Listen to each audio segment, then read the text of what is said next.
पहले तो मुझे ऐसा प्रतीत हुआ भैया जैसे उसमें आचरण और संस्कार दोनों ही नहीं है,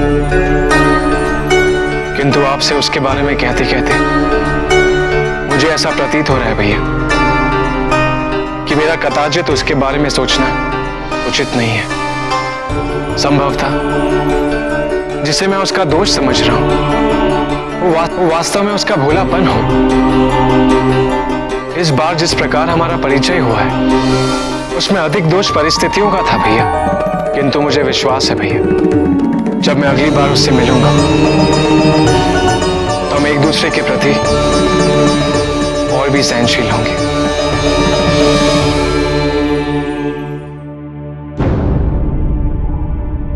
भ्रमित हो रहे हो लक्ष्मण? क्या तुम्हें स्मरण नहीं कि हमारा मिथिला आने का उद्देश्य क्या है, उत्तरदायित्व क्या है? हमें गुरुदेव की अपेक्षाओं का अनुसरण करना है। वो जो भी कार्य सौंपे उसे अपना धर्म समझकर उसकी पूर्ति करनी है, और धर्म की पूर्ति में श्रम से मुक्त होने के लिए अनुचित विकल्पों की सहायता लेना शोभा नहीं देता।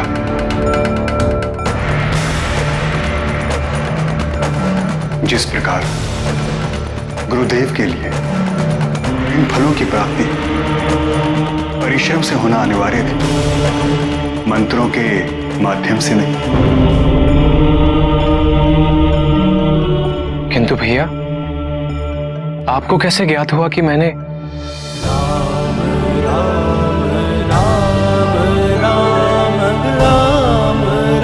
क्षमा चाहता हूं भैया, भविष्य में ऐसा कभी नहीं होगा। राम एक उत्कृष्ट राजा सिद्ध होंगे, किंतु इस समय वो अपनी प्रत्यंचा कुछ अधिक कस रहे हैं, है ना स्वामी?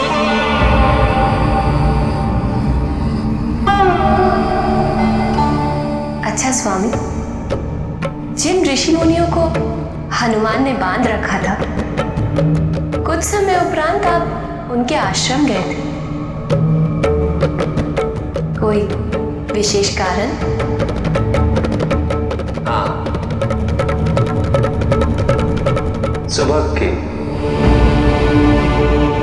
सुबह? हाँ बालक, मेरा वक्त सुबह का, अत्यंत बुद्धिमान।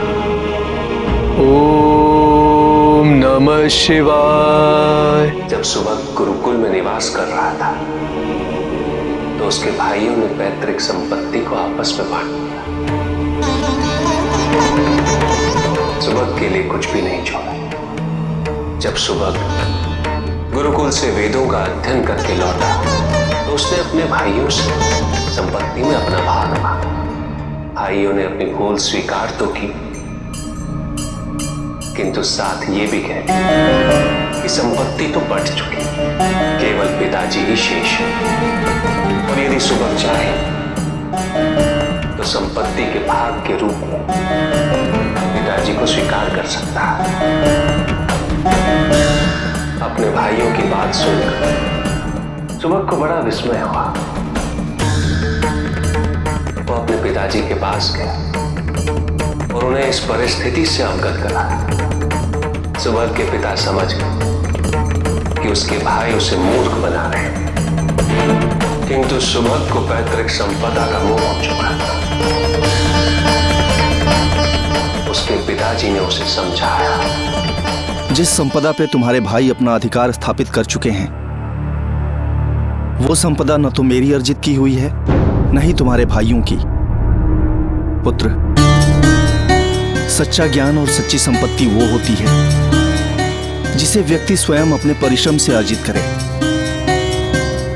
यदि तुम मेरे योग्य पुत्र हो तो मेरा आदेश है पुत्र, जाओ अपने ज्ञान और अपने परिश्रम से अपनी जीविका का प्रबंध करो।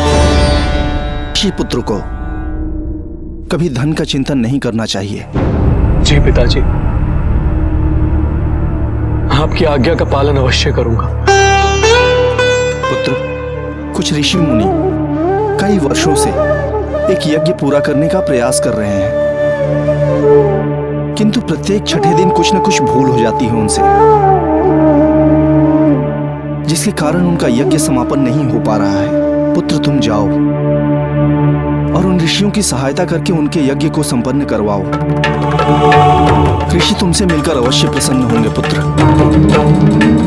और यज्ञ समाप्ति के उपरांत यज्ञ में बची धनराशि तुम्हें सौंप देंगे। सुभग ने पिता का सुझाव सहर्ष स्वीकार किया और ऋषियों की सहायता के लिए निकल पड़ा।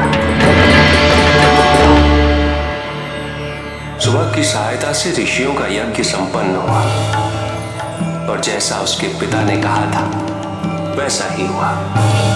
ऋषियों ने यज्ञ से अवशेष अपना अपना धन आशीर्वाद के रूप में सुभग को दे दी, किंतु धन के साथ ही आगमन हुआ लोभ और अहंकार और सुभग के लिए ये समझना अनिवार्य था।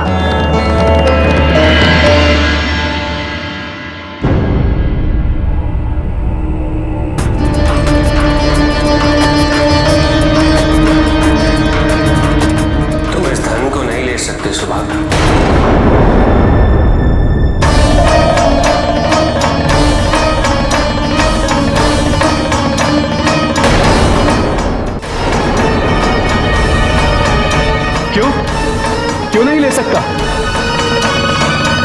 मुझे यह धन स्वयं ऋषियों ने दिया है। किंतु इस धन पर अधिकार मेरा है।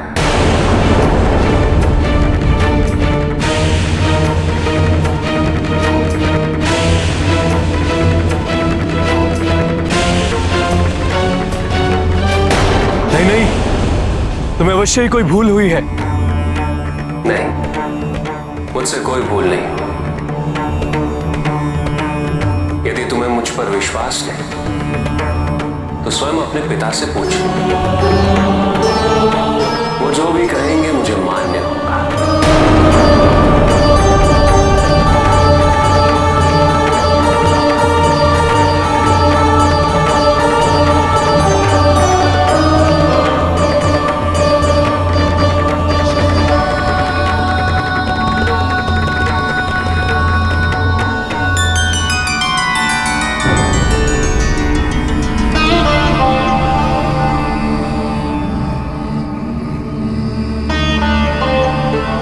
पिताजी, आप इन्हें प्रणाम क्यों कर रहे हैं? ये तो हमारी संपत्ति हड़पने का प्रयास कर रहे हैं।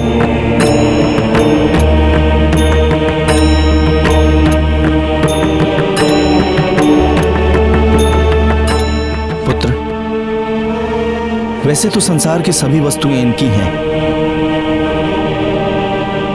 किंतु इस यज्ञशेष धन पर विशेष रूप से इन्हीं का अधिकार है। ऐसा कैसे हो सकता है पिताजी? हमारे गुरुजी ने तो सिखाया है कि यज्ञशेष धन पर वास्तव में केवल शिवलिंग का अधिकार है। तुम शिवलिंग रूप में जिनकी उपासना करते हो, ये वही तो है।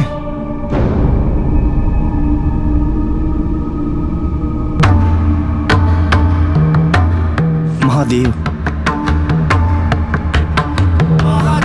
प्रभु,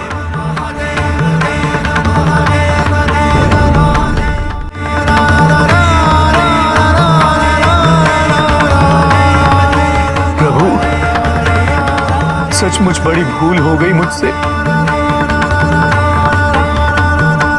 संसार में सब कुछ तो आप ही का है, किंतु धन प्राप्ति के अहंकार और लोभ में इस तथ्य को जानते हुए भी उसके प्रति उपेक्षित रहा। प्रभु, यथार्थ जाने अनजाने में मैंने आपसे जो भी कुछ कहा उसके लिए क्षमा चाहता हूं प्रभु।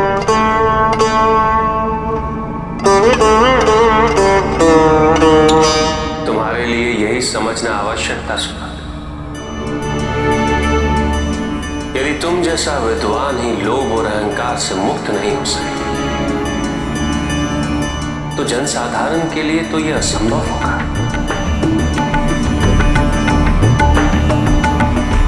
तुम जैसे ज्ञानी को समाज के लिए उदाहरण बनना चाहिए, समाज का मार्गदर्शन करना चाहिए।